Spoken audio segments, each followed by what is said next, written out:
Hello friends, நாம் இந்த வீடியோவில் என்ன பார்க்க போகிறோம்னா ஏப்ரல் மாத பலன்கள். இதில் நான் சொல்ல வர்றது என்னன்னாக்கா, கோச்சாரத்தை அடிப்படையாக கொண்டு பொது பலன்கள் தான் சொல்ல போகிறேன். ஒவ்வொரு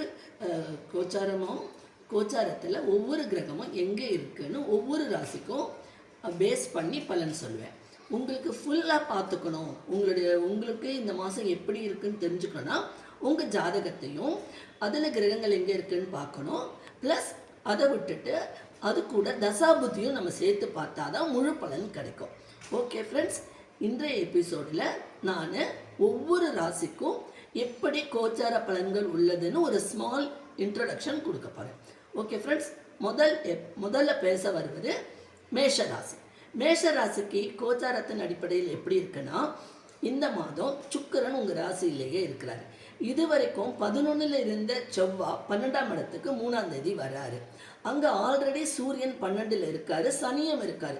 அப்போ சூரியன், சனி, செவ்வாய் எல்லாம் சேர்ந்து இருக்கும்போது எல்லாமே பாவகிரகங்கள், ரொம்ப கோபம் வரும். ஸோ நீங்கள் ஒவ்வொரு வேலை செய்யும்போது நிதானமாக பொறுமையாக கோபம் இல்லாமல் செய்ய ஆரம்பிக்கணும். ஓகே, 11ல் இருக்கும் ராகுவும் புதனும் உங்களுக்கு சப்போர்ட்டாக இருக்காங்க. ஓகே ஃப்ரெண்ட்ஸ், அதே மாதிரி உங்களுக்கு 3ஆம் இடத்துல குரு இருக்காரு, 5ல் கேது இருக்காரு. அவர் எப்பவும் செய்கிற பலனை தான் செஞ்சிட்ருக்கிறாரு. இந்த மாதம் முழுவதும் உங்களுக்கு சிறப்பாக இருக்க கோபத்தை தவிர்க்க வேண்டும்.